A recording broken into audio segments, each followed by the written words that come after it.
we have Dr. Vincent Backhaus. Vincent is a research fellow at the Cairns Institute, where his current research explores the engagement of reef traditional owners across the GBR and ways that TO values inform, lead and govern Crown of Thorns research and management. Over to you, Vincent.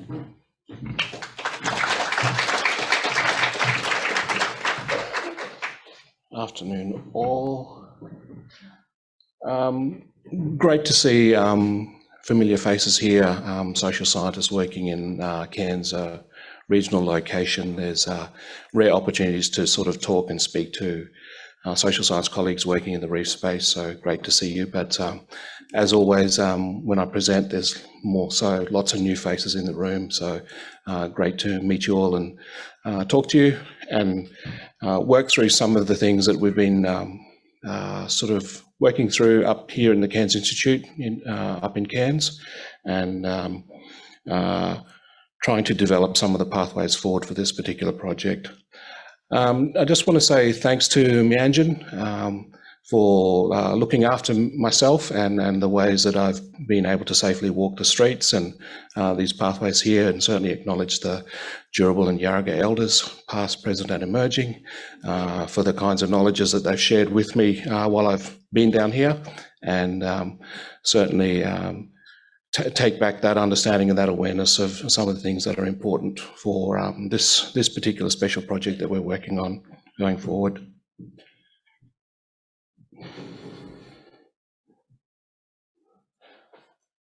So, as I sort of mentioned there, I co-lead it with Prof. Stewart, Lockie,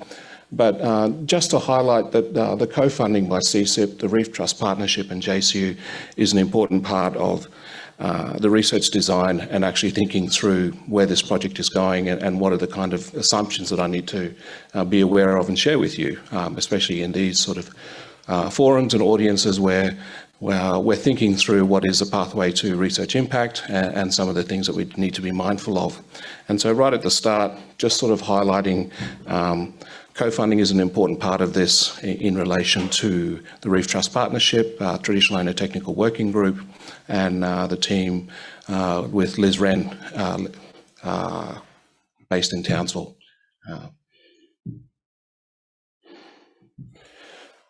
As part of thinking through who the research team here, just wanting to acknowledge others in the space who participated in the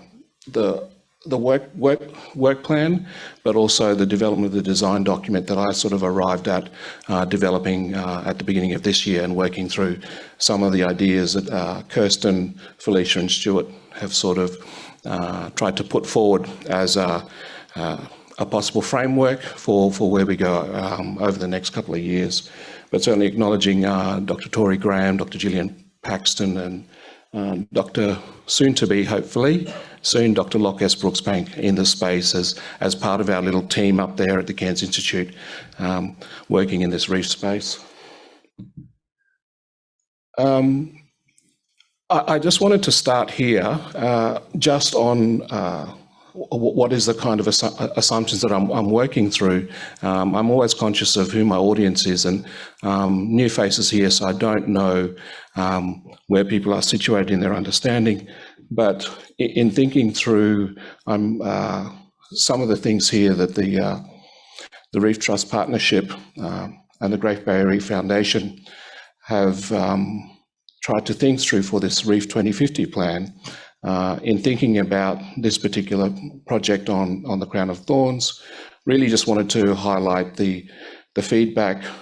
from traditional owners in this space regarding that word genuine engagement or genuine level of agreement making. And what does that mean? Because it really sets some of the terms for this project in thinking through, well, what has gone on in the past, what is currently happening, and where are we going into the future around this notion of genuine and meaningful engagement with traditional owners, because it's quite central and quite foundational to this project and the ways we structure not only the research design of the project, but certainly what are the kinds of things we talk about and the kinds of questions that we are wanting to respond to going forward. And certainly in this year, spending a lot of time just building relationships, not only with the epistemic foundations of reef knowledge, reef science that's out there, but also people in the room, other managers, leaders, research scientists in the space, just trying to observe and try and understand where is the level of engagement for Indigenous research, Indigenous researchers themselves, where are they situated at undergraduate, postdoc level, research fellowship level, or as managers and leaders within the reef space, because they're all integral to me thinking through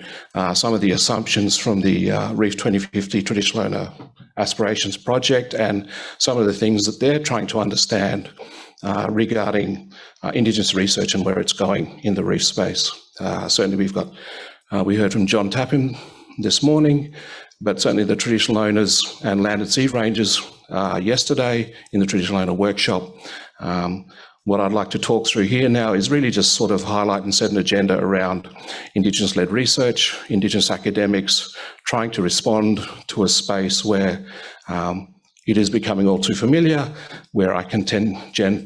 generally be the only Indigenous academic in the room speaking to a large body of very qualified, highly privileged and powerful non-Indigenous researchers and leaders in these spaces, these institutional spaces. And so it's really part of me thinking through, well, what are the strategies for engagement? How do we get more of me and other voices into this space as Indigenous researchers? And reflexively, what are we doing? Reflexive is another really good social science word, because it's something that we ask ourselves in what are the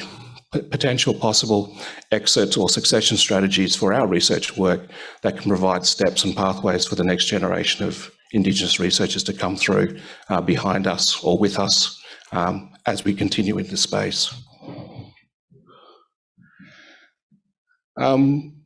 Just to highlight there that there's a horizon of possibility for different ways of looking at the relationships we have with the crown of thorns. I can sort of make visible some of the possibilities for traditional knowledges, traditional languages, traditional names for the crown of thorns, acknowledge the Latin phraseology around the crown of thorns. But as someone who's come into this space earlier this year, what are the options going for that in this space as we think about our relationships with the crown of thorns? As part of that, the project work plan highlighted their development of guidelines and processes for data sharing, but also collecting baseline data, documenting and communicating the aspirations of reef traditional owners, and facilitating reef traditional owner involvement in CSIP research. My existence here is part of that, as much as going out there and talking to other traditional owners, but also providing spaces for those voices to exist here, just not only mine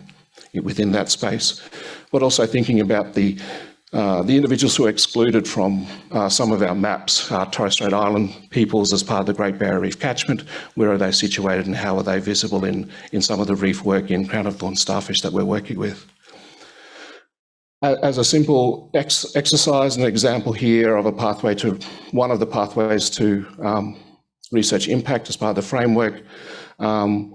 trying to think about the broader long-term goals of translating research into impacts beyond academia, thinking about data, consent, access, meaningful agreement making, co-research and co-management, very much trying to think through those and draw on your expertise here to sort of highlight, well, how do we work with that more effectively within this project? Certainly their activities, the workshops, mapping community priorities and needs in relation to COTS, being sort of responsive to place and the ways we think about place in that understanding to certainly enhance our understanding of some of the priorities and needs for specific communities, but also the interest in COTS going forward.